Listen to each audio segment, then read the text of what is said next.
चलिए शुरू करें। गुड इवनिंग, कैसे हैं सब? ऑनलाइन गाइस कंफर्म करेंगे, आवाज, screen, everything is fine.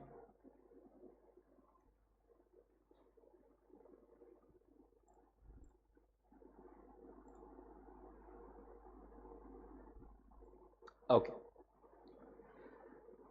The Indian partnership act 1932 basics पहला वाला यूनिट पढ़ रहे थे अपन। उसमें अपन ने डिफरेंस बिटवीन देख रहे थे, किस किस चीजों से देखा था इंडियन पार्टनरशिप का डिफरेंस। अपन ने कंपनी के साथ में देखा था और क्लब के साथ में देखा था एंड एचयूएफ के साथ में देखा था। लास्ट में और दो चीजें दी है अपने को। पार्टनरशिप डिस्टिंग्विश्ड फ्रॉम को ओनरशिप। को ओनरशिप मतलब क्या बेसिकली देखो, पार्टनरशिप हमेशा अग्रीमेंट से बनती है, right? Always arises out of a agreement और अ कॉन्ट्रैक्ट। हो सकता है एक्सप्रेस हो सकता है इंप्लाइड हो। बट को ओनरशिप नॉट नेसेसरीली ऐसा ही नहीं होता कि हमेशा मतलब अग्रीमेंट से ही बनेगी। हो सकता है अग्रीमेंट से बने, हो सकता है बाय ऑपरेशन ऑफ लॉ बने। जैसे मिस्टर ए के दो बेटे थे, बी और सी। ए की डेथ होने के बाद में बी और सी को जॉइंट ओनरशिप मिल गई पूरे ए की एसेट्स की। यहां पर दोनों को ओनर है, राइट? बट क्या वो पार्टनर बन गए? नहीं। इंप्लाइड एजेंसी, पार्टनरशिप में इंप्लाइड एजेंसी रहती है, एक दूसरे के एजेंट रहते हैं सब। को ओनरशिप में एक दूसरे के एजेंट वो नहीं रहते। नेचर ऑफ इंटरेस्ट, पार्टनरशिप में कम्युनिटी ऑफ इंटरेस्ट बेसिकली जो है, there is a community of interest which means that profit and losses must be shared between all. जो प्रॉफिट एंड लॉसेस है वो सारे पार्टनर्स के बीच में शेयर होता है। एक कोई भी पार्टनर जब डील कर रहा है तो खुद के लिए प्लस फॉर अदर्स भी डील कर रहा है। कम्युनिटी ऑफ इंटरेस्ट वो रिप्रेजेंट कर रहा है। बट को ओनरशिप में ऐसा नहीं होता। It does not necessarily involve sharing of profits. हो सकता है पूरा प्रॉफिट एक ही पर्सन रखे, जो भी उनका अग्रीमेंट, जो भी उनका अंडरस्टैंडिंग होगा उस हिसाब से। पार्टनरशिप में जो शेयर है वो और किसी को ट्रांसफर नहीं किया जा सकता without the consent of other partners. That is, it can be transferred only by the consent. But को ओनरशिप में एक को ओनर दूसरे पर्सन को, दूसरे किसी थर्ड पार्टी को अपना शेयर ट्रांसफर कर सकता है विदाउट आस्किंग द अदर को ओनर।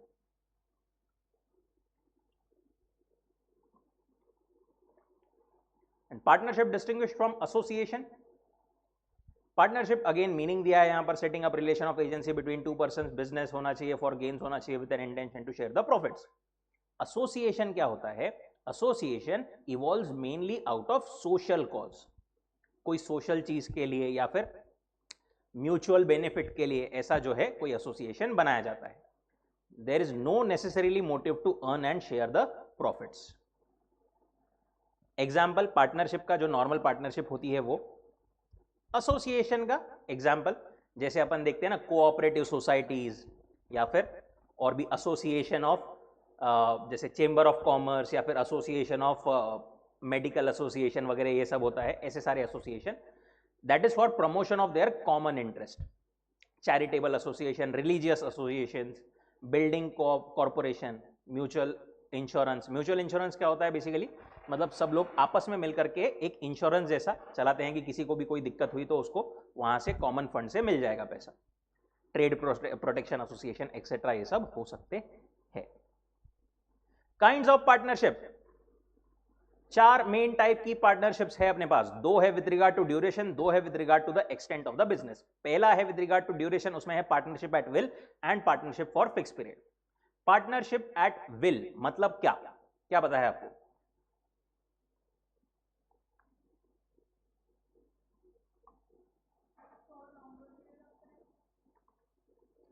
पार्टनरशिप एट विल क्या बोलता है बेसिकली कि कोई फिक्स्ड पीरियड डिटरमाइन नहीं है कि अपने को कितने टाइम के लिए करना है।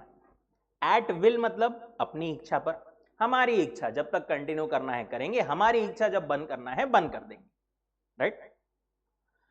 Partnership is at will when there is no fix period agreed for the duration.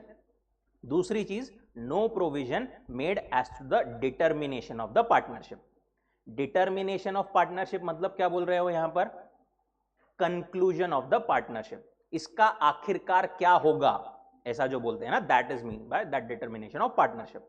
कब एंड होगी, कब क्या होगा, ये इसके लिए कोई प्रोविजन बनाई नहीं गई है, कोई फिक्स पीरियड भी नहीं है। That would be partnership at will. ये दो कंडीशन सेटिस्फाई होना जरूरी है, तभी अपन उसको पार्टनरशिप एट विल बोल सकते हैं। But where agreement is made for the duration and for the determination और फॉर द डिटर्मिनेशन, तो पार्टनरशिप एट विल अपन नहीं बोल सकते उसको।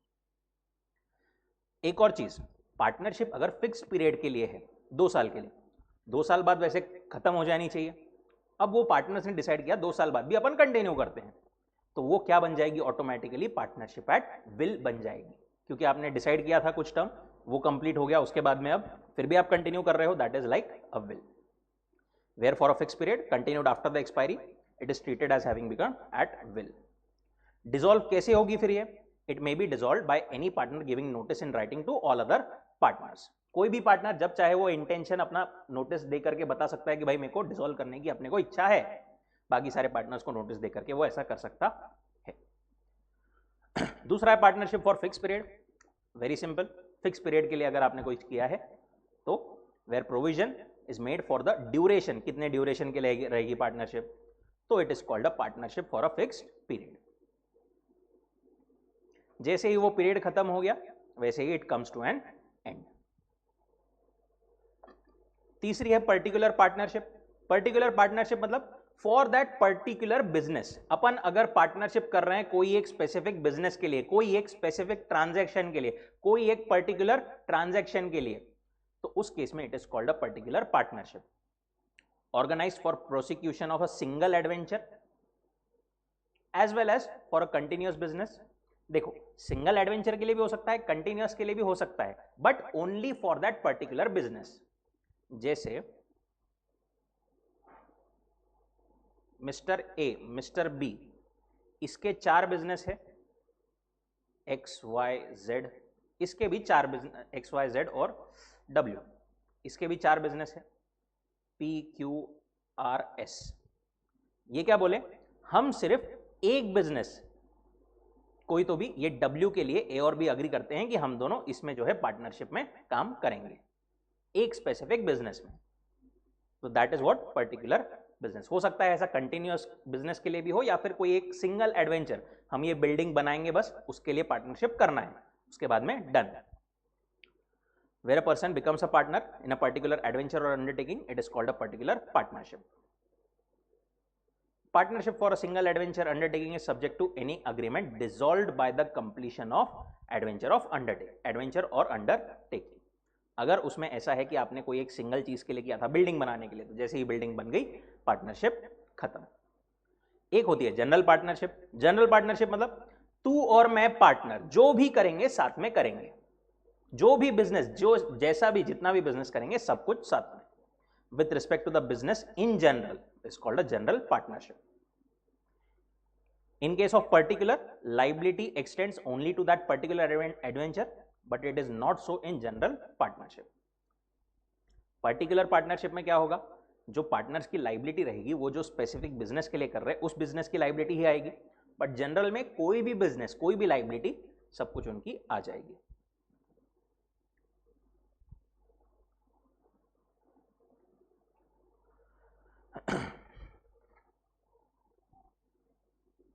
Partnership deed. पार्टनरशिप डीड क्या बोलता है? पार्टनरशिप डीड जो अपन बोल रहे हैं ना इतनी देर से, पार्टनर्स अग्रीमेंट करते अग्रीमेंट करते अग्रीमेंट करते, that agreement is nothing but what we call a partnership deed. जो एक्चुअली वो अगर कोई डॉक्यूमेंट ऐसा बनाते हैं अग्रीमेंट का कि इसमें ये चीजें हम ऐसे ऐसे करेंगे, तो that is called partnership deed. अब इसके लिए क्या फॉर्मेलिटीज है? No particular formalities are required. कोई ऐसा स्पेसिफिक कोई लॉ या कुछ ऐसा ये नहीं दिया हुआ है कि आपको ऐसी ही चीजें लिखना पड़ेगा, ऐसी ही चीजें करना पड़ेगा। दूसरी चीज, वो राइटिंग में भी हो सकती है, वर्बली भी हो सकती है, बट क्या बेटर रहेगा? To have it in writing to avoid future dispute. ये लाइन अपन डेफिनेशन बोल सकते हैं, the document in writing containing various terms and conditions as to the relationship of the partners to each other is called a partnership deed. Partners का आपस में क्या relation, कैसा रिलेशन, क्या टर्म्स एंड कंडीशन, वो सब चीजें जहां पर बताई जाती है, that is a partnership deed. Should be drafted with care, properly stamp होना चाहिए, वो स्टैंप ड्यूटी उस पर जो एप्लीकेबल है as per the stamp act वो भरी जानी चाहिए। और एक और चीज, जहां पर पार्टनरशिप में इमूवेबल प्रॉपर्टी रहती है ना, अगर कोई इमूवेबल प्रॉपर्टी आपके पार्टनरशिप में है तो वहां पर that instrument must be in writing, it must be stamped and it must be registered under a registration act. क्या क्या रहेगा पार्टनरशिप में, डीड में, sorry, name of the firm, name of the partners, कहां पर वो बिजनेस कर रहे हैं वहां का नेचर, पहले तो nature of the business, place of the business, कब से चालू कर रहे हैं, डेट ऑफ कमेंसमेंट, ड्यूरेशन कितना है अगर है तो, कैपिटल कंट्रीब्यूशन कितना है, profit sharing ratio, admission and retirement के लिए प्रोविजंस क्या रहेगी, रेट ऑफ इंटरेस्ट अगर कैपिटल वगैरह पे मिलेगा तो कितना मिलेगा, कैसा मिलेगा, सेटलमेंट कैसा होगा डिसोल्यूशन के केस में, सैलरी वगैरह किसी को मिलने वाली है क्या, अगर मिलने वाली है तो कितनी, एंड लास्टली एक्सपल्शन की प्रोविजंस वगैरह भी हो सकती है। ये भी कोई जो 12 पॉइंट है ये कोई स्ट्रिक्ट 12 पॉइंट्स नहीं है, पार्टनरशिप फॉर्म में ऐड और delete any provisions according to the needs. Types of partner, types of partner कितने हैं अपने पास, 1 2 3 4 5 6 7 8, बट 8 नहीं है वो 7 ही है। सब पार्टनर जो है सिर्फ नाम दिया है अपने को, एक्सप्लेनेशन उसका कुछ भी नहीं है। सब पार्टनर मत जस्ट मतलब अपने इसके लिए इट्स लाइक अ पार्टनर का partner, not very much relevant अपने लिए। बाकी सारे देखते हैं। सबसे पहला एक्टिव और ऑस्टेंसिबल पार्टनर। एक्टिव या ऑस्टेंसिबल पार्टनर मतलब कौन, who has become a partner by agreement, obviously ये तो हर कोई अग्रीमेंट से ही बनता है, and who actively participates in the partnership, जो एक्टिवली कंडक्ट करता है अफेयर्स ऑफ द पार्टनरशिप उसको बोलते हैं अपन एक्टिव या ऑस्टेंसिबल या actual partner. He will be agent of others, that is other partners in the ordinary course. अगर वो रिटायर हो रहा है, अगर वो रिटायर हो रहा है तो उसके रिटायरमेंट के बाद में जो भी फर्म, मतलब फर्म उसके रिटायरमेंट के बाद में जो भी काम करेगी उसके लिए वो लायबल रहेगा क्या। एक पार्टनर जब रिटायर हो रहा है उसके बाद में हो सकता है बचे हुए पार्टनर्स कंटिन्यू करें, तो बाद में के जो भी बिजनेस वगैरह रहेगा उसके लिए वो पार्टनर लायबल रहेगा क्या, आइडियली नहीं, बट उसके लिए उसको क्या करना पड़ेगा, in the event of his retirement he must give a public notice to absolve himself from the liabilities of the acts done after the retirement. अगर उसने पब्लिक नोटिस नहीं दिया तो भले ही वो रिटायर हो गया फिर भी वो लायबल रहेगा।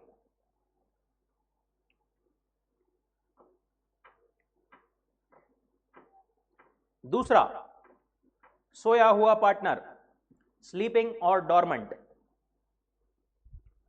स्लीपिंग और डॉर्मेंट पार्टनर क्यों बोलते हैं उसको, पहला who is a partner by agreement, ये तो ऑब्वियसली हर कोई अग्रीमेंट से ही बनता है, but who does not actively take part in the conduct of the partnership business, actively वो पार्टिसिपेट नहीं करता, बाहर वालों के लिए वो लिटरली सोया हुआ है, वो पार्टनरशिप में कोई काम नहीं करता। अच्छा, प्रॉफिट शेयर करेगा वो, बिल्कुल करेगा, they share the profit and losses. Liable रहेगा थर्ड पार्टीज को, बिल्कुल रहेगा, पार्टनरशिप में हर एक पार्टनर की लाइबिलिटी आएगी, they share profit and losses liable to the third parties.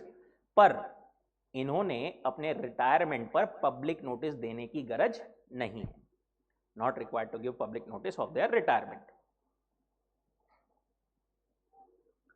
Third is nominal partner. Nominal मतलब क्या होता है,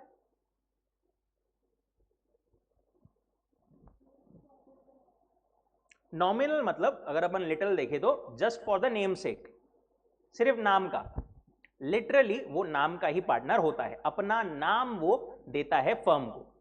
जनरली क्या होता है, कोई कोई फर्म में ऐसा कोई बहुत बड़ा स्टैंडिंग का या फिर बहुत फेमस पर्सन रहा ना, तो सिर्फ अपने फर्म में ये हमारा पार्टनर है ऐसा बताने के लिए बहुत सारे लोग पार्टनर बना लेते हैं कोई फेमस पर्सनैलिटी को, right. A person who lends his name without having any real interest is called a nominal partner. उसको शेयर ऑफ प्रॉफिट्स जनरली नहीं मिलता है, वो ना तो फर्म में इन्वेस्ट करता है, ना ही बिजनेस कंडक्ट करता है, ना ही कुछ करता है, पर पार्टनर है तो लायबल रहेगा थर्ड पार्टीज को।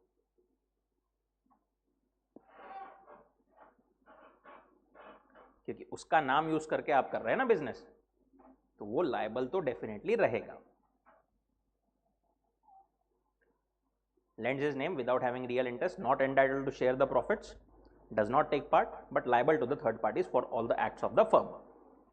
Partner in profits only, ऐसा पार्टनर जो बोलता है कि अगर अच्छा हुआ तो मैं हूं, बुरा हुआ तो मैं नहीं हूं, प्रॉफिट हुए तो मैं शेयर करूंगा, लॉसेस हुए तो तुम तुम्हारा देखो, that is partner in profits only.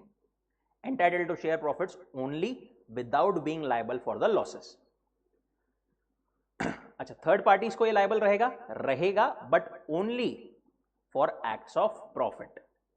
जिस इसमें लॉस हुआ है उसमें वो थर्ड पार्टीज को भी लायबल नहीं रहेगा। Liable to the third parties for all acts of profits only. Then incoming partner, as the name says, जो आ रहा है, who is admitted as a partner into an already existing firm. एक firm already है, उसमें कोई नया partner admit किया जाता है, लाया जाता है, he is an incoming partner but with the consent of all existing partners. अच्छा, नॉर्मली इनकमिंग पार्टनर जब वो आ रहा है उसके पहले के एक्ट्स जो फर्म ने किए उसके लिए लायबल रहेगा क्या? नहीं रहेगा। Such a partner is not liable for the act done before his admission as a partner.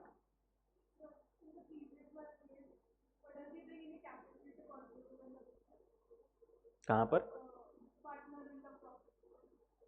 It depends on the agreement, मतलब nothing specific given as such, it depends on the agreement between the partners. Outgoing partner on the other hand, जैसा incoming आ रहा था, outgoing जा रहा है, who leaves the firm and rest of the partners continue to carry on the business, is called a retiring और outgoing partner.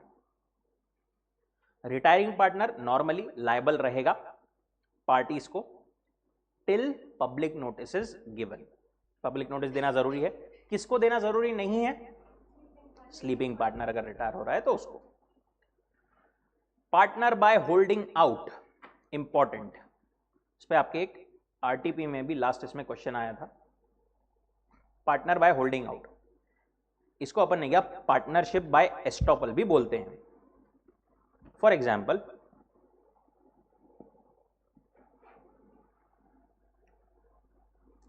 A B C, A ने C को रिप्रेजेंट किया कि भाई बी मेरा पार्टनर है, जबकि वो है नहीं। ठीक है, ए ने सी को रिप्रेजेंट किया कि बी मेरा पार्टनर है जबकि वो है नहीं, या फिर बी ने रिप्रेजेंट किया ऐसा सी को कि मैं इनका पार्टनर हूं जबकि वो एक्चुअली है नहीं। उस केस में थर्ड पार्टी अगर इस रिप्रेजेंटेशन के बेसिस पर कोई कॉन्ट्रैक्ट एंटर करती है तो उस केस में फिर बी भी पार्टनर माना जाएगा, भले ही वो नहीं है, बट आपने रिप्रेजेंट किया ना, अब वो लायबल रहेगा। Where a man holds himself out as a partner or allows others to do it, he is then stopped from denying the character that he has assumed, upon the faith of which creditors may have presumed to have acted.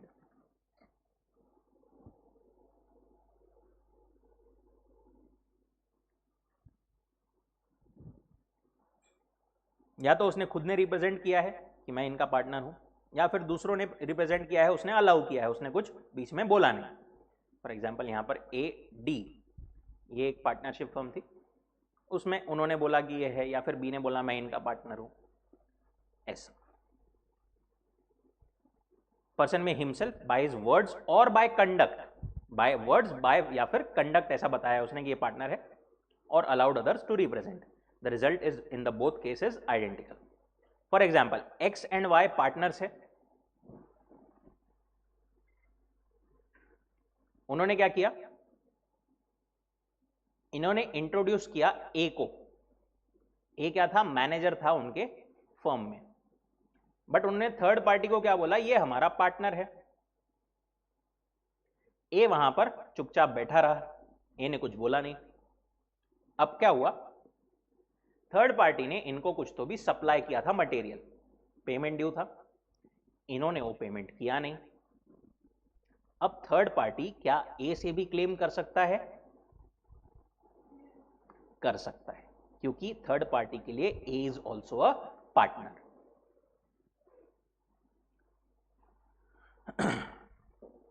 A, the manager is also liable by partner by holding out. अच्छा, एक और चीज यहां पर, ये थे for example यहां पर मिस्टर Z।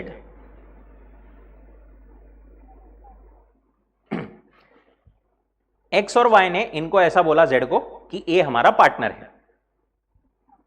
Z ने ये चीज बोली किसको? मिस्टर B को, कि देखो पता है क्या, XY के फर्म में A भी पार्टनर है। इस बेसिस पर B ने क्या किया, कॉन्ट्रैक्ट एंटर कर लिया इनके साथ में, इनको कुछ मटेरियल सप्लाई कर दिया। X एंड Y ने पेमेंट नहीं किया। क्या B अब A को लायबल ठहरा सकता है क्या? उसको जो रिप्रेजेंटेशन किया गया था वो ये पार्टनर्स ने किया था क्या, या A ने किया था क्या? नहीं, वो किसने किया था? Z ने।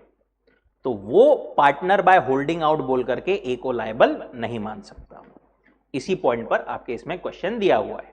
It is only the person to whom the representation has been made and who has acted thereon that has the right to enforce this holding out principal.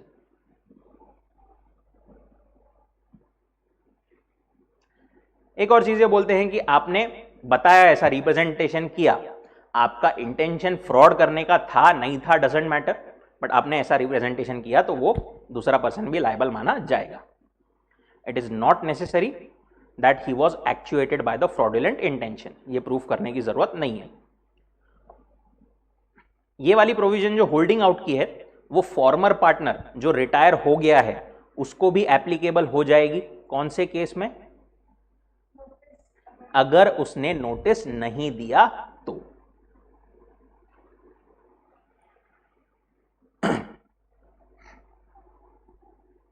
The rule given in section 28 is also applicable to former partner who has retired without giving public notice. उसने public notice नहीं दिया, उसका नाम अभी भी firm के letter heads पर use किया जाता है। थर्ड पार्टीज ने उस बेसिस पर कॉन्ट्रैक्ट कर लिया फर्म के साथ में, अब वो रिटायर हुए हुए वाले पार्टनर को भी लायबल ठहरा सकते हैं। Here we complete our unit number 1, Indian partnership act का।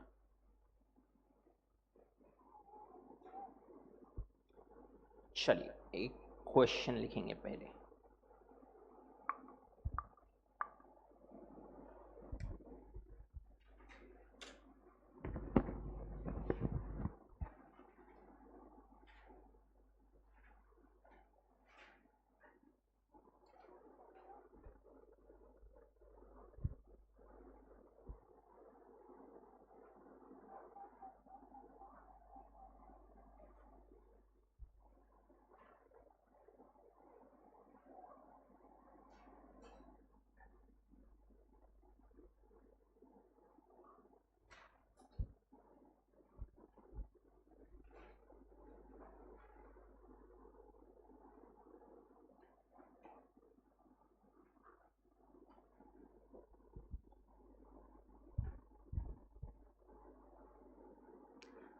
अच्छा, क्वेश्चन नंबर 3 आपने एक बार घर पे देखना है, ठीक है।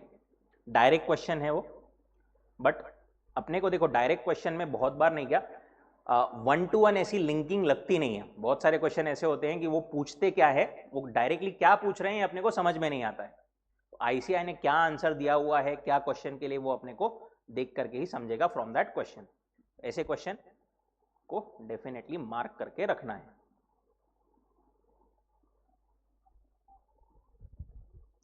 अभी अपन लिखेंगे क्वेश्चन नंबर,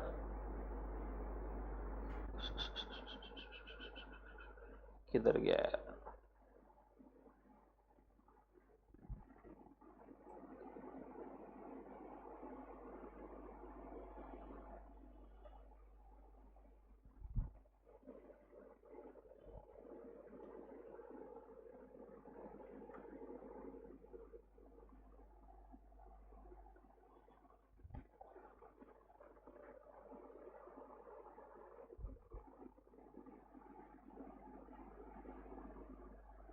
दिख रहा है क्या?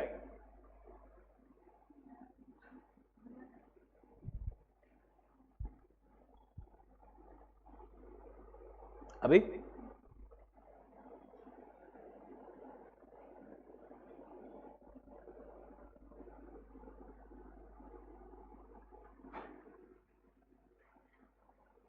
Six marks.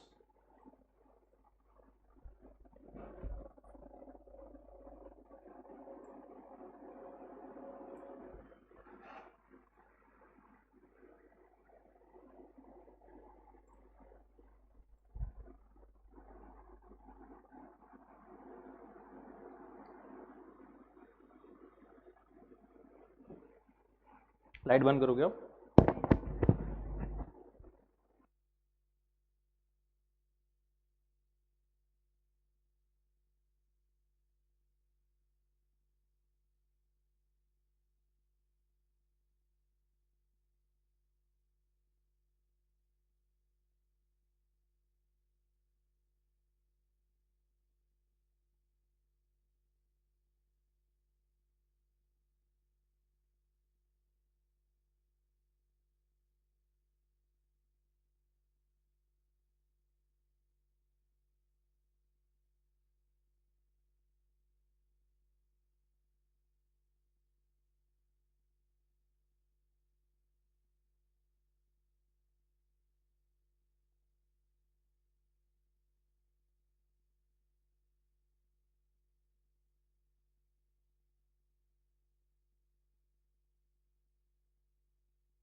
चलिए stop.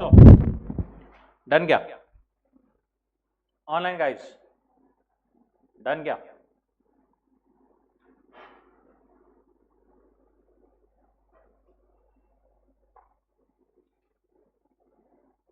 Yes no?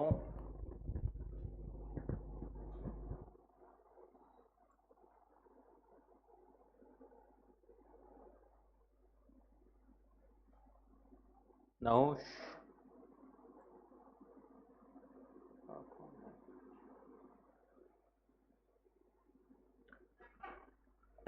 Okay, state whether the following are partnerships. क्या लगता है, क्या सिर्फ यस नो लिखने के लिए 6 मार्क्स मिलेंगे क्या अपने को? Not at all. अब ये जो है यहां पर देखो, मैंने कल ही बोला था कि कुछ कुछ क्वेश्चंस में अपने को समझना पड़ेगा कि क्या पूछा जा रहा है, right? So state whether following are partnership, यहां पर यस और नो के साथ में आपको एक स्टेटमेंट उसका एक्सप्लेनेटरी लिखना पड़ेगा। पहला, A and B jointly own a car which they use personally on Sunday and holidays and let it on hire on other days, equally dividing the earnings। क्या लगता है, पार्टनरशिप है या नहीं है? तीनों को नहीं लगता है क्या? नहीं है, नहीं है, नहीं है, ठीक है, नहीं है तो नहीं है, इट्स नॉट अ पार्टनरशिप। अगर आप बोलते थे कि हाँ तो भी आंसर सही था, क्योंकि आईसीआई ने भी इसका जो है दोनों हिस्से आंसर दिया हुआ है। सी, it can be that no, this is not a case of partnership because sharing of profits or of gross returns accruing from property holding joint or common interest would not itself make a such persons partners। वो सिर्फ वो बोल रहे हैं कि सिर्फ jointly वो चीज कोई ओन कर रहे हैं, कोई प्रॉपर उनका बिजनेस सेटअप वगैरह नहीं है। Alternatively, this part can be also answered like yes, this is case of partnership, car personally use हो रही है on Sunday and holiday and used for most of the days as taxi, hence inferred for the main purpose of owning the car is to let it for business purpose। Also there is agreement to equally dividing the earnings। इस basis पर वो ये भी बोल सकते हैं, बोले कि इट इज अ पार्टनरशिप। हो सकता है एक आधा अल्टरनेटिव आंसर। देखो ये तो यहां पर डायरेक्ट वाला क्वेश्चन है, आपके पेपर में एक आधा कोई ऐसा मतलब इंटरप्रिटेशन का पॉइंट केस लॉ वगैरह में भी आ सकता है कि जहां पर अल्टरनेटिव आंसर हो सकता है, वहां पर फ्रीली बिल्कुल अल्टरनेटिव आंसर करके लिख देना। बट ऐसा एक या दो क्वेश्चन बस मैक्सिमम आ सकते, वो भी जरूरी नहीं है। जहां पर सही में जेन्युइनली लग रहा है तो हर एक क्वेश्चन में अल्टरनेटिव अल्टरनेटिव में फिर अल्टरनेटिव ही मार्क्स मिलेंगे। परफेक्टली फाइन, लिखा तो भी ठीक, नहीं लिखा तो भी परफेक्टली फाइन। बट जहां पर हो सकता है वेरिंग इंटरप्रिटेशन और आपको पता है तो फिर वहां पर लिख देना। कभी कभी क्वेश्चन क्लियर नहीं होता है, उस केस में भी लिख सकते हो। दूसरा point, two firms each having 12 partners combined by an agreement into one firm, है या नहीं? This is not a partnership. क्यों? उन्होंने ये बोला क्या कि एक फर्म दूसरे फर्म में बन रही है? दो फर्म्स कंबाइन हो रही है, मतलब पार्टनर्स कंबाइन हो रहे हैं। सारे जो पार्टनर्स है वो तो मिलकर के एक फर्म बना ही सकते हैं ना। एक फर्म वहां पर दूसरे फर्म में पार्टनर नहीं बन रही है। अगर वो बोलते थे कि एक firm is joining another firm तो वहां पर डेफिनेटली आंसर नो आता था। बट यहां पर two firms having 12 partners combined by an agreement into one firm, actually it's the partners that they are combining, इसलिए this is the case of partnership because there is an agreement between two firms to combine into one firm। Third point, A and B co-owners है, agree to conduct the business in common for profit, ये रहेगा partnership. तीसरा वाला ये तो रहेगा, कोई दिक्कत की बात नहीं। Yes, this is the case of partnership. Co-owners agreed to conduct business for profit। Fourth, some individuals form an association, contribute 500 annually. Objective is to produce clothes and distribute clothes free। क्या ये partnership है? नहीं है। क्यों नहीं है? क्या? Service motive, charity basically ये वहां पर उनका है। No, this is not partnership as no charitable association can be floated in partnership. Fifth वाला A and B co-owners share between themselves rent derived from a piece of land. क्या ये है? नहीं है. क्यों नहीं है? सिर्फ they are just a co-owners. कोई ऐसा उनका अलग जो है बिजनेस नहीं है. रहने दो, बंद कर. Last, A and B buy commodity X, agree to sell the same with sharing profits equally. ये रहेगा. Yes, in this case partnership exists. There is element of doing business, sharing of profits equally. ठीक है.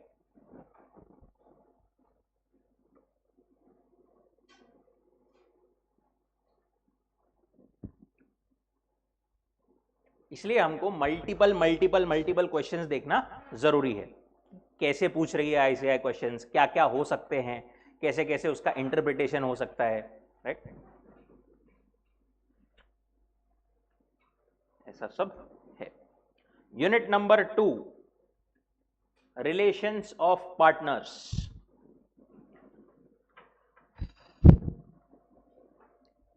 Relation of partner to one another. क्या बोला है act में अपने को? सारे प्रोविजंस रिगार्डिंग रिलेशन, सब एक दूसरे की लाइबिलिटी या फिर ड्यूटीज कैसी रहेगी, एडमिशन पर कैसी क्या किसकी लाइबिलिटी रहेगी, कोई पार्टनर आ रहा है जा रहा है, रिटायरमेंट, एक्सपल्शन, इंसॉल्वेंसी, डेथ, ये सब के बारे में अपने को शॉर्ट में दिया है. सबसे पहला relation of partner to one another. उसमें first point, general duties of the partner. General duty क्या बोलती है पार्टनरशिप में पार्टनर को कि पार्टनर ने बिजनेस कैसे करना चाहिए? For the greatest common advantage. सबका जो बेस्ट एडवांटेज हो, ऐसा नहीं कि खुद को काय में प्रॉफिट हो रहा.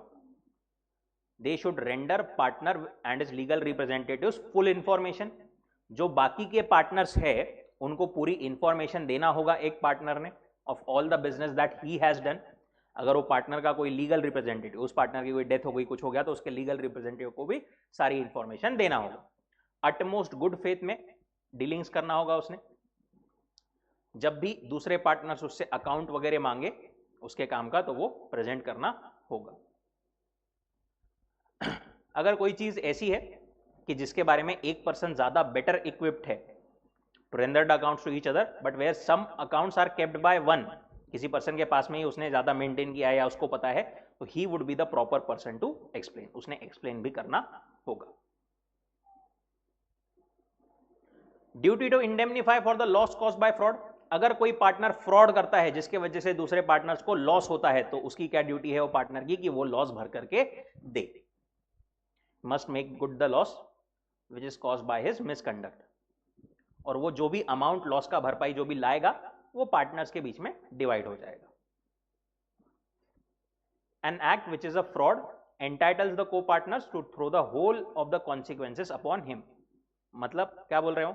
अगर कोई पार्टनर ने फ्रॉड किया ना, तो बाकी पार्टनर्स आराम से उसके ऊपर पूरा ब्लेम डाल सकते हैं. पूरा इंसिडेंट जो है of the consequences they can throw upon him. हाँ, तो पर वो ऑब्वियसली थर्ड पार्टी भी आएगी, तो ये वहां पर वो मांगने आएगी, तो इसने फ्रॉड किया है ना, वो लायबल. ऐसा. हाँ, मतलब देखो अब लायबल वैसे सब लोग रहे, बट पूरा की पूरा बियर कौन करेगा? वो एक पार्टनर. हाँ, आएंगे अपन फ्रॉड पे भी और डिटेल में. अपने को थर्ड पार्टीज की लायबिलिटी है आगे.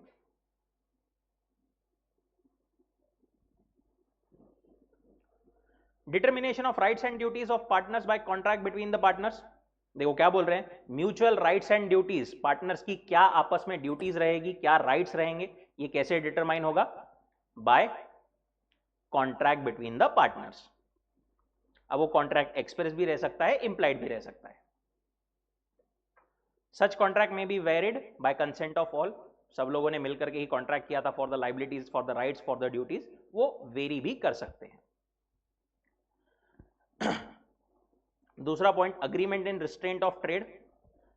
एक पार्टनर जब पार्टनरशिप में काम कर रहा है तो वो क्या कर सकता है? अग्रीमेंट कर सकता है पार्टनर्स के साथ में कि मैं जो पार्टनरशिप का बिजनेस है ना, उसका कंपीटिंग बिजनेस मैं और कोई नहीं करूंगा, या फिर मैं और कोई बिजनेस ही नहीं करूंगा जब तक मैं पार्टनरशिप में हूं. ऐसा agreement is not considered to be in restraint of trade. Restraint of trade कहां पढ़ा था अपन ने? इंडियन कॉन्ट्रैक्ट एक्ट में, राइट? वो क्या बोलता था कि आप in restraint of trade profession किसी को रोक नहीं सकते, बट वहां का एक्सेप्शन है ये, he may agree that partner shall not carry on any business other than that of firm। एक और जनरल पॉइंट क्या बोल रहे हैं कि ये जो ऐसी राइट्स, ड्यूटीज, लाइबिलिटीज किसकी क्या रहेगी, ये डिटरमाइन करने के लिए नहीं, क्या मतलब कोई ऐसा स्पेसिफिक या स्ट्रिक्ट फॉर्मेट नहीं है। पार्टनरशिप अग्रीमेंट से बनती है और अग्रीमेंट के हिसाब से कैसे भी अपनी राइट्स, लाइबिलिटीज, ड्यूटीज डिटरमाइन कर सकते हैं। चेंज करना है, चेंज भी कर सकते हैं। To vary the terms also need not be manifested in particular form. कोई ऐसा स्ट्रिक्ट उसका कोई फॉर्म या फिर ऐसा ही करना चाहिए, ऐसा जरूरी नहीं।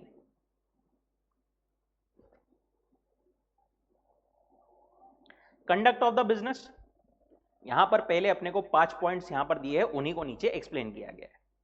क्या बोल रहे हो? Subject to contract between the partners, ये लाइन अपने को हर जगह मिलेगी कि सब्जेक्ट टू कॉन्ट्रैक्ट, पार्टनर्स अपने हिसाब से अग्रीमेंट कर सकते हैं, अगर वो नहीं करते तो ये लॉ एप्लीकेबल रहेगा। हर पार्टनर का राइट है to take part in the business, he is bound to attend diligently to his duties. अगर कोई डिफरेंस ऑफ ओपिनियन है तो वो मेजॉरिटी के हिसाब से डिटरमाइन होगा, बट चेंज इन बिजनेस अगर है तो वहां पर कंसेंट ऑफ ऑल लगेगी। ये सिर्फ शॉर्ट में एक दिया है, नीचे पूरा उसको एक्सप्लेन किया है। Everyone has a right to access, inspect copy of the books. In case of death of a partner, his legal heirs, legal representatives have the right to access the books, etc. ये सारी चीजें है। पहला point देखते हैं उसमें से, right to take part in the business. हर पार्टनर का राइट है कि वो बिजनेस कंडक्ट कर सकता है, ठीक है। मैनेजमेंट पावर्स आर जनरली को एक्सटेंसिव, मतलब सब में है। अब देखो ये जो पावर है वो सबको दी गई है। For example A B C D, सबके पास में पावर्स है। ए बी सी मिलकर के क्या कर रहे हैं? डी को बिजनेस करने से, पार्टनरशिप के बिहाफ पर बिजनेस करने से रोक रहे हैं। तो क्या डी कोर्ट में जा सकता है? क्या कोर्ट उसकी बात सुनेगा? सुनेगा, बिल्कुल सुनेगा। Suppose management power is interfered with and has been wrongfully precluded from participating, can the court interfere? Yes, court can and court will by an injunction restrain other partners from doing so। Court क्या करेगा? Injunction order दे देगा। किसको देगा? A B और सी को, कि भाई तुम गलत कर रहे हो, तुम उसको रोको मत, उसको भी बिजनेस करने दो। अच्छा, इन्होंने चारों ने आपस में अग्रीमेंट किया कि भाई सिर्फ मिस्टर डी जो है वो, मिस्टर डी नहीं, मिस्टर ए और डी, वापस लिखते हैं अपन इसको, ए बी और सी और डी, इन्होंने अग्रीमेंट किया चारों ने मिलकर के कि बिजनेस ट्रांजैक्शन सिर्फ ए बी और सी ही करेंगे, डी नहीं करेगा, ऐसा आपस में अग्रीमेंट किया। अब अगर डी कोर्ट में जाए तो कोर्ट अब उसकी बात सुनेगा? नहीं सुनेगा, क्योंकि उनका ये पहले ही उन्होंने अग्री किया था।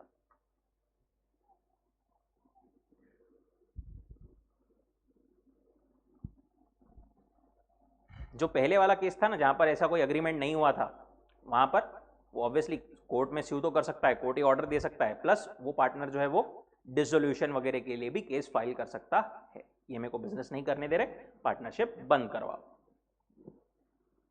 दूसरा वाला case, above is applicable only if there is no contract to the contrary. There might be case that only limited powers of management to a partner is given in terms of management. In such a case, court will normally be unwilling to interpose or interfere the management, क्योंकि उन्होंने आपस में ही agree सब कुछ किया है। उस case में भी अगर कुछ तो भी इलीगली हो रहा है, कुछ तो भी गलत हो रहा है, तो फिर court can interfere, but otherwise it will not interfere। दूसरा, राइट टू बी कंसल्टेड। क्या बोलते हैं? हर मैटर पर हर पार्टनर की कंसल्टेशन लेना जरूरी है। हर पार्टनर को कंसल्ट करने का मतलब वहां पर राइट है to right to be consulted. अगर डिफरेंस ऑफ ओपिनियन रहा मैटर्स पर, तो कोई भी मैटर कैसे डिसाइड होगा? By majority, by the views of majority. Every partner has right to express his opinion. पर अगर इनको नेचर ऑफ बिजनेस ही पूरा चेंज करना है, जो बिजनेस कर रहे थे वही चेंज करना है, तो वहां पर consent of all the partners लगेगी। फॉर एग्जाम्पल 10 पार्टनर्स है, उसमें से 9 बोलते हैं हाँ चेंज कर लेते हैं, एक भी पर्सन बोलता है नहीं चेंज नहीं करना है, तो फिर वो चेंज नहीं कर पाएंगे।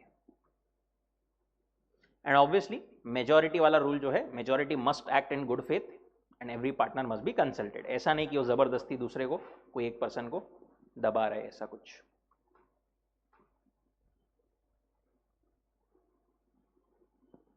ये अगेन नीचे वापस से सेम चीज दी है कि not apply where change in nature of the firm.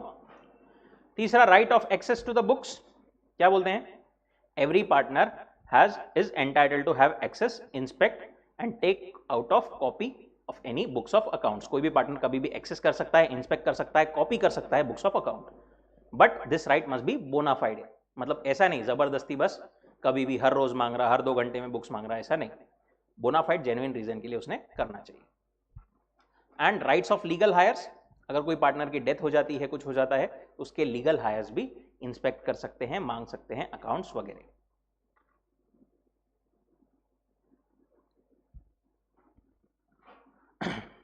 B वाला पॉइंट जो है यहां पर बस एक्सप्लेन नहीं किया गया है, it is normal plain simple कि हर पार्टनर जो है डिलीजेंटली अपनी ड्यूटीज करने के लिए बाउंड है। Then mutual rights and liabilities, again शुरुआत में अपने को यहां पर सारे पॉइंट्स स्टेट किए गए हैं, आखिर में नीचे वापस से एक्सप्लेन किया गया है। यहां पर भी पहली लाइन क्या है? Subject to contract between the partners. क्या बोलता है लॉ? कोई पार्टनर को कोई रेम्यूनरेशन नहीं मिलेगा, सब लोग इक्वली प्रॉफिट शेयर करेंगे, लॉसेस इक्वली शेयर करेंगे। इंटरेस्ट ऑन कैपिटल अगर मिलेगा तो वो ओनली आउट ऑफ प्रॉफिट्स मिलेगा। अगर कोई पार्टनर ने कुछ एडवांस वगैरह दिया है फर्म को, तो उस केस में उसको 6% पर एनम से इंटरेस्ट मिलेगा, अदर देन कैपिटल बोल रहे हैं। पर एक पार्टनर ने ऑर्डिनरी कोर्स ऑफ बिजनेस में प्रॉपर कंडक्ट में कोई खर्चा किया है फर्म के लिए, या फिर फर्म को लॉस से बचाने के लिए कुछ तो भी खर्चा किया है, तो वो खर्चा वो फर्म से क्लेम कर सकता है। एंड लास्टली, अगर कोई पार्टनर ने निग्लेक्ट किया है कुछ अपना विलफुली, या फिर कुछ ड्यूटी बरोबर नहीं की है और फर्म को लॉस होता है, तो वो पार्टनर ने भर करके देना होगा फर्म। अभी देखते हैं एक पॉइंट, राइट टू रेम्यूनरेशन। क्या बोलते हैं वो? सबसे पहली पॉइंट कि नॉर्मली कोई भी पार्टनर को रेम्यूनरेशन एंटाइटल्ड, कोई भी पार्टनर रेम्यूनरेशन के लिए एंटाइटल्ड नहीं रहेगा, उसको सैलरी वगैरह नहीं मिलेगी, उसको क्या मिलेगा? सिर्फ शेयर इन द प्रॉफिट्स। पर नॉर्मली प्रैक्टिकली अगर अपन देखें ना, तो हर कोई कुछ ना कुछ सैलरी मेंशन करता है पार्टनरशिप में। अकाउंट्स में भी आपने देखा होगा पार्टनर्स की सैलरी वगैरह मेंशन रहती है, नॉर्मली इट इज मेंशन्ड, और वो बिल्कुल कर सकते हैं कॉन्ट्रैक्ट में mention. No partner is entitled to remuneration in addition to share of profits, but this rule can be varied by express agreement. एक और चीज वो क्या बोलते हैं, आपने अग्रीमेंट नहीं किया, बट आपकी ऐसी शुरुआत से पद्धत चलते आ रही है कि हर एक पार्टनर को आप रेम्यूनरेशन देते हो, या फिर उस बिजनेस में ऐसा कस्टम है कि हर कोई हर पार्टनरशिप में रेम्यूनरेशन मिलता है, उस केस में पार्टनर जो है विदाउट एनी एक्सप्रेस अग्रीमेंट भी रेम्यूनरेशन क्लेम कर सकता है। The partner can claim even in the absence of contract when it is payable under the continued usages or where it is customary to pay remuneration.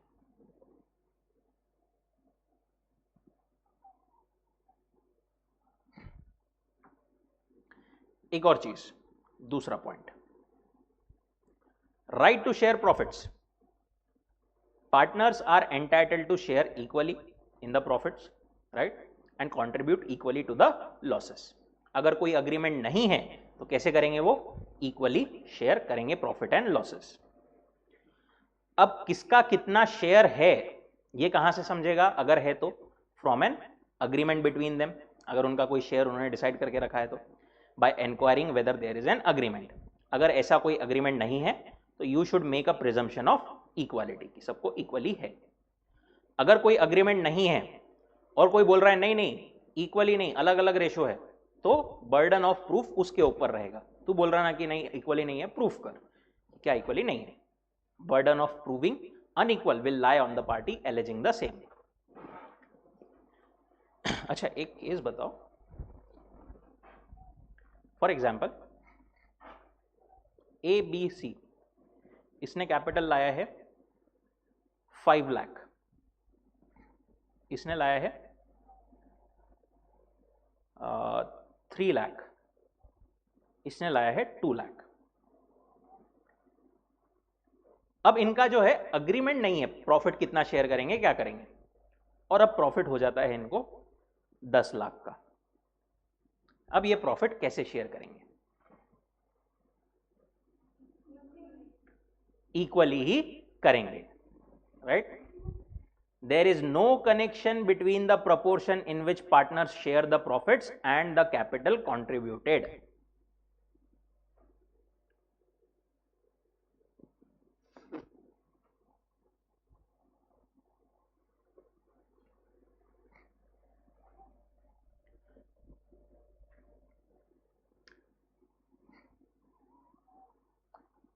Third point, interest on capital. क्या बोल रहे हैं? Capital पर interest मिल सकता है, बिल्कुल मिल सकता है, बट उसके लिए ये चीजें होना जरूरी है। पहली, एक्सप्रेस अग्रीमेंट होना जरूरी है कि भाई पार्टनर्स को इंटरेस्ट मिलेगा कैपिटल पर। दूसरी चीज, या तो देखो, या तो एक्सप्रेस अग्रीमेंट चाहिए या फिर practice of the particular partnership. वहां पर नॉर्मली ऐसी प्रैक्टिस है, कस्टमरी है कि वहां पर पे होता है रेम्यूनरेशन। दूसरा, any trade custom to that effect. उस बिजनेस में नॉर्मली ऐसा होता है कि भाई पार्टनरशिप में सबको प्रॉफिट मिलता है, सॉरी कैपिटल पर सबको इंटरेस्ट मिलता है। और तीसरी चीज, statutory provision which entitles him to such interest. कोई और लॉ में कुछ ऐसी स्टैट्यूटरी प्रोविजन वो जहां पर है, वहां पर लॉ उसको एंटाइटल करता है कि भाई इंटरेस्ट मिलेगा, तो फिर उसको इंटरेस्ट मिल सकता है। बट ये इंटरेस्ट कैसे मिलेगा? Only and only out of profits. ये लाइन यहां पर उन्होंने नीचे एक्सप्लेनेशन में नहीं लिखी है, वहां पर लिख लो, ऊपर अपने को दी हुई है थर्ड पॉइंट में। Where entitled to interest on capital subscribed by him shall be payable only out of profits.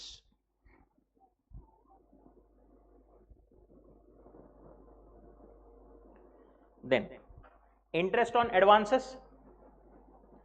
Advances मतलब कैपिटल के अलावा अगर पार्टनर कोई तो भी कुछ तो भी एडवांस देता है, किसी को पेमेंट कर दिया फर्म के बिहाफ पर, या फर्म को कुछ तो भी एडवांस दिया, ऐसा कुछ तो भी वो कुछ एडवांस देता है, तो उस केस में वो एडवांस पर इंटरेस्ट क्लेम कर सकता है। कितना? 6% पर एनम के हिसाब से। Advance to the firm in addition to the amount of capital, he is entitled to interest at the rate 6% per annum. अब ये एक इंपॉर्टेंट पॉइंट क्या है यहां पर छोटा सा, इंटरेस्ट ऑन कैपिटल कब तक मिलता है? Till the date of dissolution, ठीक है। बट डिसोल्यूशन जिस दिन हो जाता है, जिस दिन डेट होती है डिसोल्यूशन की, क्या उसी दिन सारे असेट्स बिक जाते होंगे? क्या सब कुछ लायबिलिटी सेटल ऑफ हो जाती होगी? क्या नहीं, उसके बाद में टाइम लगता है, एक ऑफिशियल डेट होगी। Interest on capital date of dissolution तक मिलेगा, but interest on advances till the actual payment मिलेगा। Interest on capital ceases to run on dissolution, but interest on advances keep running up to the date of payment. Interest on advances जब तक payment नहीं होता, dissolution के बाद में हो सकता है 10-15 दिन, 1 महीना और लग जाए, तब तक उस पर एडवांस पर इंटरेस्ट मिलता रहेगा। इसको भी एक बार मार्क कर लेना, आई फील ऐसा छोटा सा पॉइंट इंपॉर्टेंट हो सकता है। राइट टू बी इंडेमनिफाइड, अगर पार्टनर ने कोई खर्चा किया है कोई फर्म के लिए इन respect of payments, liabilities incurred, ordinary and proper conduct of the business, या फिर इमरजेंसी में फर्म को बचाने के लिए जो एक नॉर्मल आदमी लॉस बचाने के लिए करेगा खर्चा, वो कुछ किया है, तो उसके लिए वो पूरा अमाउंट क्लेम कर सकता है from the firm. He has the right to be indemnified from the firm. And right to indemnify the firm, right नहीं होना चाहिए, वो ड्यूटी होना चाहिए। Actually it is a duty to indemnify. अगर पार्टनर की कोई विलफुल निग्लेक्ट से, कोई गलती की वजह से कुछ होता है wilfully, partner must indemnify the firm for any loss caused to it by wilful neglect in the conduct of the business.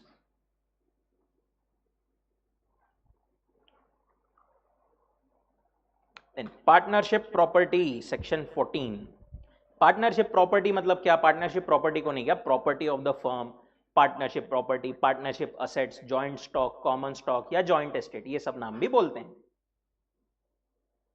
It denotes all the property, rights, interest which the firm that is all partners collectively में B entitled. जो भी partners की जो भी collective estate है, जो भी property है, जो भी राइट्स है, जो भी इंटरेस्ट है, सारी चीजें पार्टनरशिप प्रॉपर्टी मानी जाएगी, deemed as belonging to the firm.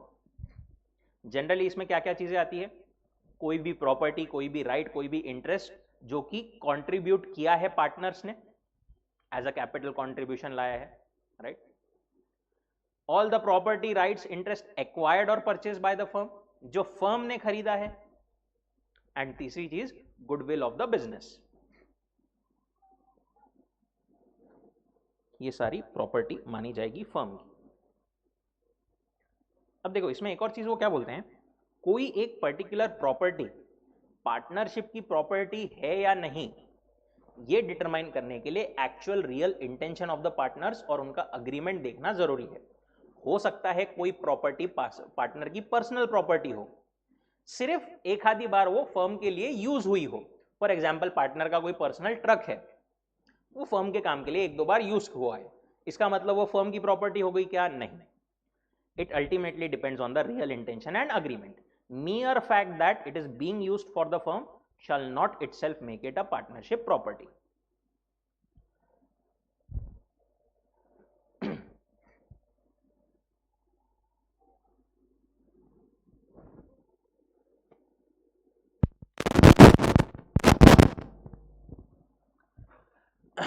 Partners may by an agreement at any time convert the property in good faith as from personal property to partnership property.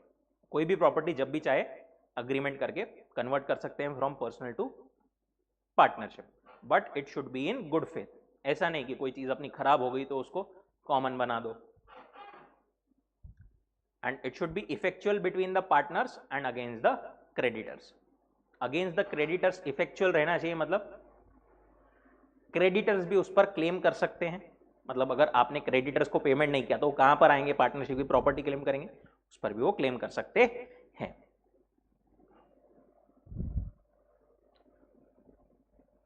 Goodwill, goodwill मतलब क्या? Partnership act में defined नहीं है goodwill मतलब क्या।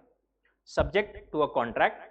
Goodwill को property मानते हैं, इतना बोला है पार्टनरशिप एक्ट ने, but it does not define the term goodwill. Goodwill मतलब क्या होता है बेसिकली? गुडविल मतलब अपना बेसिकली कुछ नाम बन गया है फर्म का, जिसके वजह से अपने को क्या हो रहा है, बाकी लोगों के कंपैरिजन में ज्यादा प्रॉफिट हो रहा है। जो उस बिजनेस में बाकी के प्लेयर्स है, बाकी के लोग हैं, वो नॉर्मली जितना कमाते हैं उससे अपन कुछ ज्यादा कमा पा रहे हैं। क्यों? बिकॉज ऑफ द नाम और the reputation that we have developed. It is defined as the value of reputation because of which profits expected in future over and above normal level of profits earned by similar undertakings. अब goodwill के लिए rights क्या है partnership के, कि जब भी dissolution होता है ना फर्म का, हर पार्टनर का राइट है कि वो बोले कि गुडविल को बेचो और सब में पैसा बांटो। He has the right to have the goodwill sold for the benefit of all. Goodwill is a part of property, no doubt. अब यहां पर एनी पार्टनर में upon sale may make an agreement with the buyer of the goodwill not to carry on any business similar to that of firm. ये भी पढ़ा था क्या अपन ने? ऐसा कुछ कहां पर पढ़ा था? उसी में जो एक्सेप्शन दिया था वहां पर वो पढ़ा था कि कोई भी जो सेलर है गुडविल का, वो अग्री कर सकता है बायर के साथ में कि भाई मैं सेम बिजनेस तेरे बाजू में लोकल लिमिट्स में सर्टेन टाइम के लिए चालू नहीं करूंगा। वैसा ही कोई भी पार्टनर जो बायर है गुडविल का, उसके साथ में कोई भी पार्टनर अग्रीमेंट कर सकता है कि हम लोग ये चालू नहीं करेंगे within the reasonable local limits and within reasonable time for a specified period. Property of the partner, again वो लास्ट में वापस वही बोला है कि merely because it is being used for the business it does not become partnership property. दूसरा, application of the property of the firm. देखो property जो है ना, shall be held exclusively and used exclusively for firm. जो भी partnership की property है वो किसी के पर्सनल यूज के लिए यूज नहीं होना चाहिए, सिर्फ और सिर्फ फर्म के लिए वो यूज की जानी चाहिए। वो क्या रिप्रेजेंट करती है? कम्युनिटी ऑफ इंटरेस्ट, सब लोगों का कॉमन इंटरेस्ट, सब पार्टनर्स का कॉमन इंटरेस्ट है उसमें। सब लोगों का कॉमन इंटरेस्ट है, इसका मतलब किसी एक का मालिकाना हक नहीं है उस पर obviously. It does not mean that any particular partner has a proprietary interest. Every partner has a right to get his share and right to see that all the assets are applied to be used for partnership business. उसका सिर्फ इतना हक है, obviously proprietary हक नहीं है, उसका मालिकाना हक नहीं है, उसका सिर्फ इतना हक है ये देखने का कि प्रॉपर्टी जो है वो सबके लिए यूज की जा रही है, पार्टनरशिप के काम के लिए ही यूज हो रही है और पार्टनरशिप के बिजनेस में ही यूज हो रही है. Section 16 personal profit earned by the partners. क्या बोलता है? Again subject to contract between the partners. अगर कोई पार्टनर डिराइव करता है कोई भी ट्रांजैक्शन से personal profit by using firms name या बिकॉज ऑफ कि वो कोई फर्म की प्रॉपर्टी यूज करके, या फिर मैं इस फर्म का पार्टनर हूं इस वजह से, या कोई फर्म का बिजनेस कनेक्शन है उस तरीके से, वो यूज करके कुछ भी, अगर वो फर्म का नाम, फर्म के कनेक्शन, खुद ऐसा पार्टनर हूं मैं ऐसा बोल करके कुछ तो भी पर्सनल प्रॉफिट्स अगर डिराइव करता है तो ही shall account for that and paid back to the firm. Personal इस पे वो कॉन्ट्रैक्ट्स नहीं कर सकता, पर्सनल कैपेसिटी में नहीं कर सकता. फर्म का नाम यूज करके, फर्म की प्रॉपर्टी या फर्म के बिजनेस कनेक्शन यूज करके.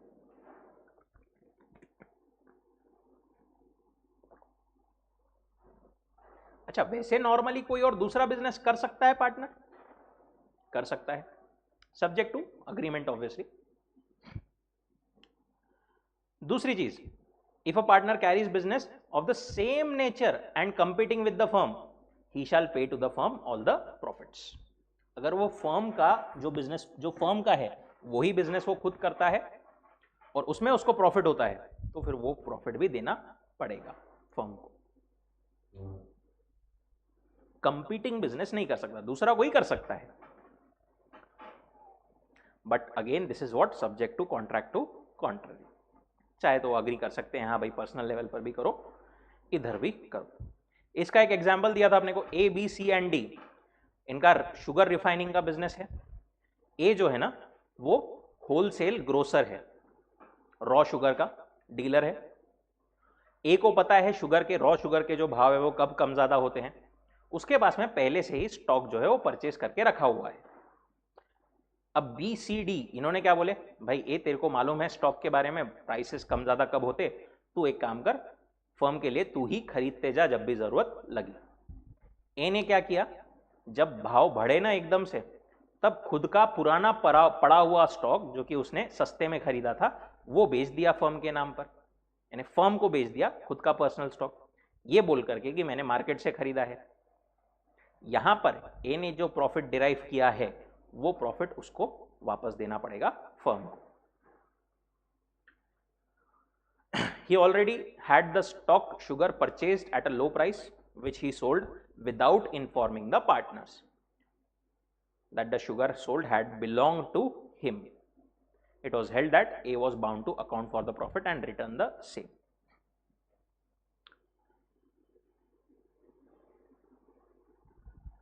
Then rights and duties of partners after a change in the firm. Change in the firm होने के बाद में पार्टनर्स के राइट्स एंड ड्यूटीज क्या रहेंगे. पहले तो ये देखते हैं चेंज इन द फर्म मतलब क्या. चेंज इन द फर्म मतलब क्या, अगर कोई नया पार्टनर आ रहा है या फिर एग्जिस्टिंग पार्टनर जा रहा है डेथ के वजह से, रिटायरमेंट के वजह से, there can be change in the firm. इसको अपन बेसिकली बोलते हैं change in constitution of the firm. या फिर हो सकता है अपन ने कोई तो भी एक टेक्सटाइल के बिजनेस के लिए फर्म डाली थी, बट अब वो चेंज करके क्या कर रहे हैं, इलेक्ट्रिकल अप्लायंसेस में डील कर रहे हैं. बिजनेस चेंज अगर हो गया है तो उस केस में भी there is said to be change in the firm. या फिर कैरिड आउट ऑन और after the expiry of fix period, आपने फिक्स पीरियड के लिए किया था, उसके बाद में भी आप कंटिन्यू कर रहे हो, तो there is said to be change in the firm. ऐसे टाइम पर राइट्स एंड ड्यूटीज क्या रहेगी, if there is change in constitution, मतलब कोई पार्टनर आ रहा है या कोई पार्टनर जा रहा है उस केस में क्या रहेगा, the rights and duties remain the same as they were immediately before the change. जैसा पहले था वैसे ही अभी भी कंटिन्यू रहेगा with the new partner and the existing partner as the case may B.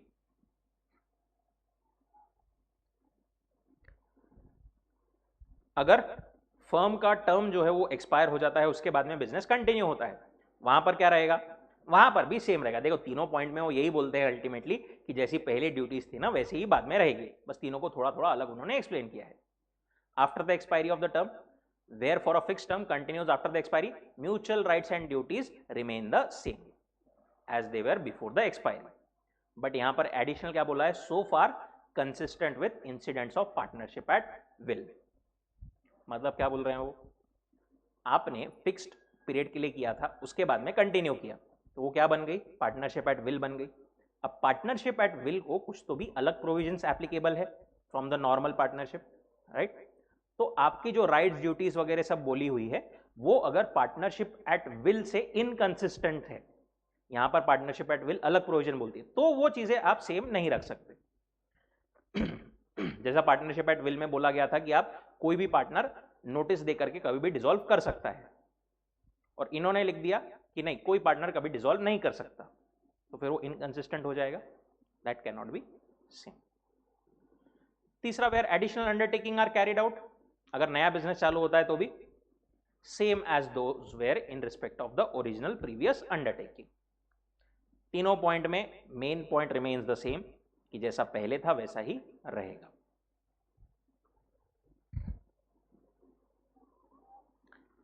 Relation of partners to the third parties, relation of partners to the third parties।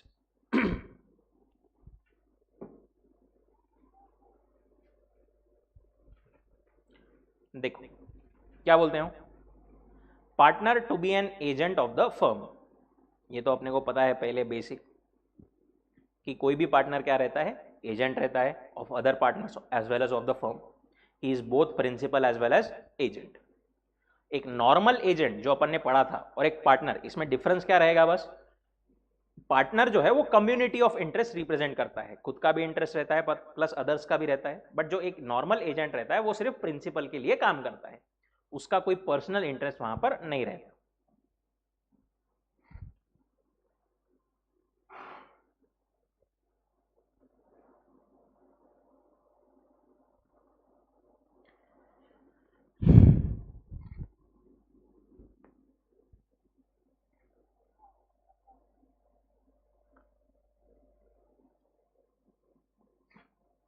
पर ये जो रूल है ना, that partner is an agent, ये कौन से transaction के लिए एप्लीकेबल रहेगा, सिर्फ और सिर्फ जो कि बिजनेस ट्रांजैक्शंस जो in respect of that business किए गए।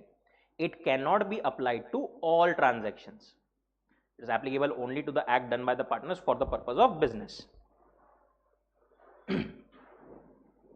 नहीं तो ए बी सी ने पार्टनरशिप बनाई, सी ने पर्सनल बेसिस पर किसी से 2 करोड़ रुपए ले लिए और बोले सब लोग लायबल, ऐसा नहीं चलेगा, वो सिर्फ पार्टनरशिप के बिजनेस के लिए वो लायबल रहेंगे to each other. implied authority of partner as agent of the firm,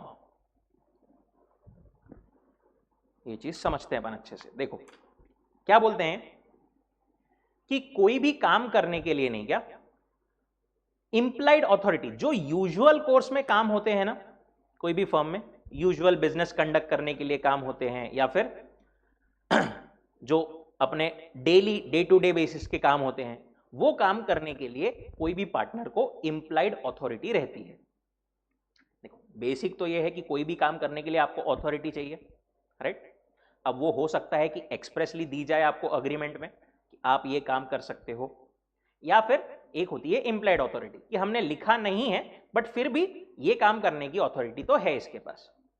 usual business के लिए जो भी फर्म के यूजुअल बिजनेस में यूजुअल वे में होते हैं of the business of the kind carried on by the firm, उस केस में वो काम करने के लिए implied authority रहती है to each and every partner, subject to provisions acts of the partner done to carry on in the usual way business of the kind carried on by the firm binds the firm। authority to bind the firm conferred by this section is called implied authority. Simply अपन बोल सकते हैं कि usual business करने के लिए implied authority रहती है, एक्सप्रेसली कुछ अलग से लिखना नहीं जरूरी है. बट यहां पर नहीं, क्या ऊपर subject to the provisions of section 22 दिया है, राइट. सेक्शन 22 क्या बोलता है अपने को, नीचे यहां पर, in order to bind a firm act or instrument done or executed by a partner shall be done or executed in the firm name. आपको इंप्लाइड अथॉरिटी रहेगी, आपकी एक्ट दूसरे पार्टनर्स को बाइंड करेगी, पर आपको वो बिजनेस फर्म के नाम में करना पड़ेगा. अगर ऐसा किया है, या फिर इस मैनर में करना पड़ेगा कि आपने एक्सप्रेसली या इंप्लाइडली बताया है कि आपने फर्म के लिए वो बिजनेस किया है, तभी आप वो इंप्लाइड अथॉरिटी में किए गए सारे काम के लिए बाकी पार्टनर्स बाइंड रहेंगे.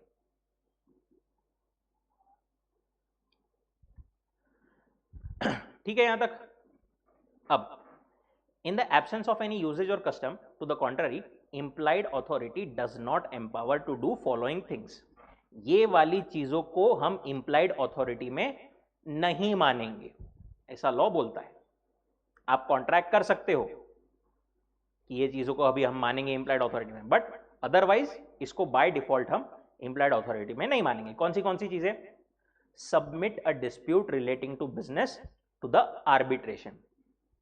अगर पार्टनर्स में कोई डिस्प्यूट हो जाता है, नॉर्मली पार्टनरशिप में क्या होता है, अगर कभी कोई बहुत बड़ा डिस्प्यूट वगैरह हो गया ना, तो पहले से ही वो ऐसा डिसाइड करके रखते हैं कि कभी कुछ ऐसा हो गया कि पार्टनर्स में डिस्प्यूट हो गया, या फिर 4 पार्टनर्स है, ऐसा हो गया, 2 एक चीज बोल रहे हैं, 2 एक चीज बोल रहे हैं, मेजोरिटी हो ही नहीं रही. क्या करेंगे, वो एक आर्बिट्रेटर अपॉइंट करके रखते हैं कि कुछ ऐसा प्रॉब्लम आई तो हम उसके पास में जाएंगे, उसके पास में जाकर के वो जो बोलेगा फाइनल. अभी आर्बिट्रेशन के लिए कुछ सबमिट करना ये बहुत बड़ी चीज होती है. इट इज कंसिडर्ड कि पार्टनर्स आपस में बिजनेस नहीं कर पा रहे हैं, उनको कोई और पर्सन की जरूरत लग रही है. तो submitting a dispute is not with in the implied authority of the partner. ये काम करने के लिए उसको एक्सप्रेस अथॉरिटी लगेगी कि हाँ भाई तेको हम अथॉरिटी देते हैं, बाकी पार्टनर्स ने ऐसा देना पड़ेगा कि तेको अथॉरिटी देते हैं, you can submit the dispute. दूसरा, वो बैंक अकाउंट ओपन नहीं कर सकता फर्म के लिए in his own name by default. वो कॉम्प्रोमाइज और रिलिंक्विश एनी क्लेम और पोर्शन बाय द फर्म. अगर फर्म का किसी, फॉर एग्जांपल फर्म को किसी से कोई पैसे लेना है, तो कोई भी partner without any express authority उसको रिलिंक्विश या कॉम्प्रोमाइज नहीं कर सकता. जा जान दे, पैसे मत दे, ऐसा नहीं बोल सकता वो फर्म के बिहाफ पर विदाउट एनी एक्सप्रेस अथॉरिटी. या विड्रॉ अ सूट और प्रोसीडिंग्स, फर्म के बिहाफ पर, फर्म ने किसी और पर केस किया है, उसको विड्रॉ नहीं कर सकता हो. Admit any liability in a suit, किसी और ने फर्म पे केस किया है, ठीक है, अब कटघरे में फर्म नहीं पार्टनर्स खड़े रहेंगे, राइट. पार्टनर्स ने एडमिट कर लिया तो मतलब लाइबिलिटी आ गई, हाँ ठीक है. तो वो फर्म के बिहाफ पर कोई भी ऐसी लाइबिलिटी वगैरह कोई केस में एडमिट नहीं कर सकता अनटिल एंड अनलेस उसको एक्सप्रेस अथॉरिटी दी गई है. ना ही वो बिना एक्सप्रेस अथॉरिटी के कोई इमूवेबल प्रॉपर्टी एक्वायर कर सकता है फर्म के लिए, ना ही कोई इमूवेबल प्रॉपर्टी ट्रांसफर कर सकता है, ना ही पार्टनरशिप के बेसिस पर और किसी फर्म के साथ में पार्टनरशिप कर सकता है, पार्टनरशिप के बिहाफ पर, सॉरी, ना ही कोई वो पार्टनरशिप कर सकता है. ये सब चीजों के लिए क्या लगेगी, एक्सप्रेस अथॉरिटी लगेगी. Now mode of doing act to bind the firm, वो अपन ने देखा. Each partner is an agent, his acts bind the firm. नीचे अगेन वो इंप्लाइड अथॉरिटी का ही उन्होंने एक्सप्लेन किया है. अब कंबाइंड रीडिंग जो अपन ने ऊपर का देखा कि भाई इंप्लाइड अथॉरिटी है कुछ चीजों के लिए, नॉर्मल यूजुअल चीजों के लिए, बट वो फर्म के नाम में होना चाहिए. वो दोनों को मिला करके उन्होंने नीचे लिखा है कि act of a partner in the usual way of the business of the kind carried on by the firm binds the firm provided it is in the firm name or in the manner expressing or implying intention to bind the firm. कुछ नहीं, ऊपर का और नीचे का जो पहले अलग अलग एक्सप्लेन किया, फिर नीचे दोनों को मिला करके लिख दिया. यही मतलब जो ऊपर एक्सप्लेन किया है सबको मिला करके वापस उन्होंने नीचे सब चीजें लिख दी है. However, this is subject to following restrictions. क्या बोल रहे हो कि एक्ट जो आप कर रहे हो it must relate to usual business, within the scope of his authority and related to normal business होना चाहिए, normal conduct of the business के अंडर वो एक्ट रहना चाहिए पार्टनर का, और एक्ट जो है वो फर्म के नाम में होना चाहिए, या फिर in the manner expressing or implying intention to bind the firm. ऐसे हुआ तो ही आप जो है फर्म को बाइंड कर पाओगे अपने यूजुअल बिजनेस के लिए। अब ये जो यूजुअल बिजनेस अपन ने बोला जिसके लिए इंप्लाइड अथॉरिटी मानी जाती है, वो बिजनेस टू बिजनेस डिफर करेगा। जैसे एक बैंकिंग बिजनेस के लिए बोरो करना पैसे, किसी को देना पैसे, नॉर्मल रह सकता है, बट कोई और फॉर एग्जांपल इंजीनियर की फर्म है या फिर चार्टर्ड अकाउंटेंट्स की फर्म है, उनके लिए पैसे देना या उधार देना लेना ये नॉर्मल बिजनेस में भी ना कंसिडर किया जाए। It would differ in different kinds of business. आखिर में वो बोलते हैं कि अगर जनरल कमर्शियल नेचर की पार्टनरशिप है, मतलब नॉर्मली जैसा बिजनेस एक कमर्शियल बिजनेस जो रहता है उस टाइप का बिजनेस है, तो ये चीजों के लिए हम क्या मानेंगे, इंप्लाइड अथॉरिटी है ये मानेंगे। पहला, प्लेज और sale partnership property, not the immovable property. हाँ, इमूवेबल प्रॉपर्टी के लिए इंप्लाइड अथॉरिटी नहीं है, ऊपर अपन ने पढ़ा था। He may buy goods on account of partnership, normally जो गुड्स में ट्रेडिंग कर रहा है उसके लिए बाय कर सकता है गुड्स को। नॉर्मली वो पैसे बोरो कर सकता है फर्म के लिए काम पड़ने पर, डेट इनकर कर सकता है, लोन ले सकता है फर्म के लिए, डेट को रीपे कर सकता है फर्म के लिए। फर्म के लिए वो he can draw, make, sign, endorse, transfer, negotiate, procure the negotiable instruments, promissory note, bill of exchange या चेक। नॉर्मली एक बिजनेस में जो अपने डेली काम रहते, पेमेंट करना किसी को, गुड्स खरीदना, ये सारी चीजें वो कर सकता है, चेक इशू करना।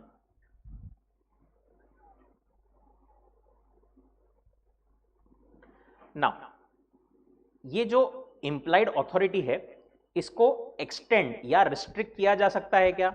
किया जा सकता है। नॉर्मली वो क्या बोलते हैं, यूजुअल बिजनेस के लिए इंप्लाइड अथॉरिटी रहेगी, पर इसका it can be extended, it can be restricted. मतलब पार्टनर्स आपस में ये भी बोल सकते हैं कि बाय डिफॉल्ट तो भैया ये चीज इंप्लाइड अथॉरिटी में नहीं आती, बट हम ये चीज को तेरी इंप्लाइड अथॉरिटी में डाल रहे हैं, या फिर उसको रिस्ट्रिक्ट भी कर सकते हैं, भाई नॉर्मली ये चीज आती है बट ये चीज की तेको इंप्लाइड अथॉरिटी नहीं है। Implied authority may be extended और restricted by contract between the partners.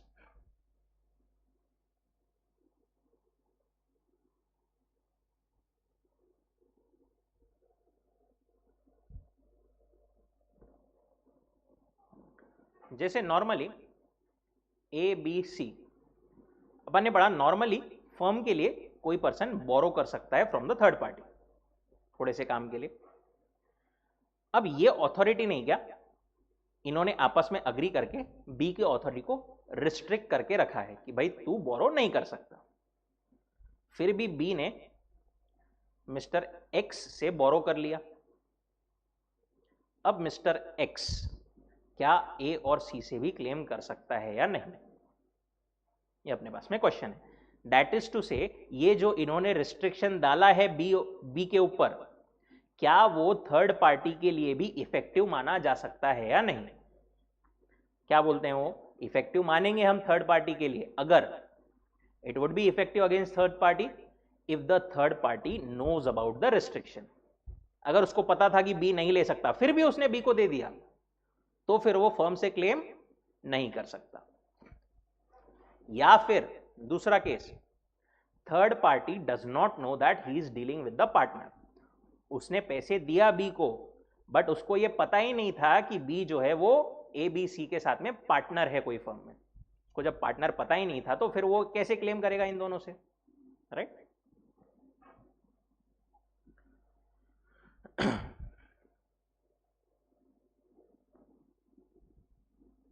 वही वो एग्जाम्पल नीचे इतना बड़ा आपको एक्सप्लेन किया है। अगर बी को पता नहीं था ये रिस्ट्रिक्शन, ए और सी ने मिलकर के, सबने आपस में मिलकर के बेसिकली ये रिस्ट्रिक्शन डाला था और एक्स को पता नहीं था, तो फिर वो क्लेम कर सकता है ए और सी से, कर सकता है। उसको बेचारे को नहीं तो कहां से मालूम पड़ेगा, अगर उसको पता नहीं चला, उसने तो गुड फेथ में दिया था, वो क्लेम कर सकता है from the firm. Firm will be liable to repay.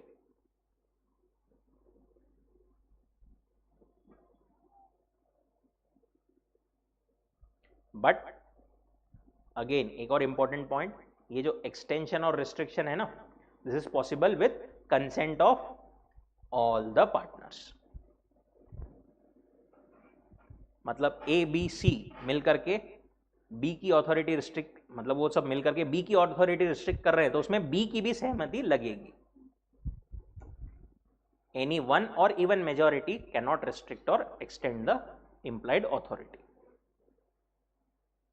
And last point, partners authority in an emergency. क्या बोलते हो कि partner has authority in an emergency to do all such acts for protecting the firm from loss as a normal ordinary prudent man would do. एक normal prudent आदमी अपने आप को loss से बचाने के लिए जो सारी चीजें करेगा, वो सब चीजें करने का हक पार्टनर के पास में आ जाता है इन केस ऑफ इमरजेंसी. जैसा अपन ने एजेंसी में देखा था वैसा ही आ जाएगा. कितने बज गए? तो एक last point, effect of admission by a partner, section 23. Simply क्या बोलता है ये, एक पार्टनर ने कुछ एडमिट कर लिया ना, इसका मतलब सारे पार्टनर्स ने एडमिट कर लिया, एज सिंपल एज दैट. पर ये admission should relate to ordinary course of business. Partner as agent can make binding admission but only in relation to partnership transaction and in the ordinary course of business.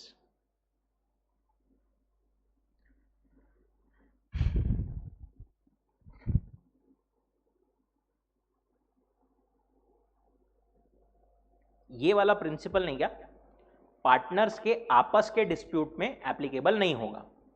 मतलब ए B C D, सी और D का झगड़ा हो गया, B ने बोला कि D सही है. अब बी ने बोला डी सही है, इसका मतलब सारे पार्टनर्स मान लेंगे क्या डी सही है? नहीं. यहां पर आपस में डीलिंग के लिए वो चीज एप्लीकेबल नहीं होती. Not have the same effect in case of dispute between the partner themselves. ठीक है. This section speaks of the admission and representations being evidenced against the firm. कोई केस वगैरह हुआ है कुछ, उसने फॉर एग्जांपल एडमिट कर लिया है, ये है, तो it is as good as पूरी फर्म ने वो एडमिट कर लिया है. एग्जाम्पल 7 अभी या फिर घर पर जैसा भी आप पढ़ लेंगे, एक बार अभी पढ़ लो, एक ही मिनट में लगे तो, जब तक अपन रैप अप करते हैं.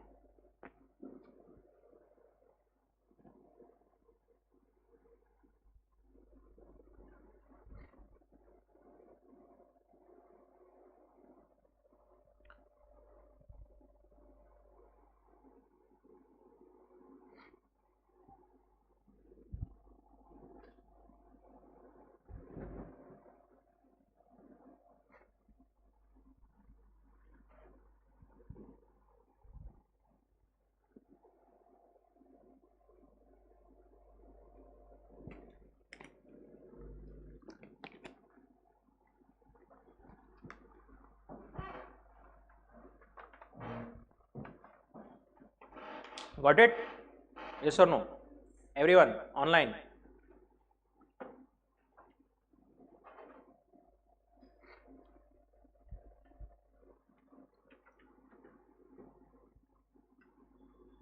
परफेक्ट. चलिए रुकते हैं यहां पर, continue tomorrow. Thank you so much.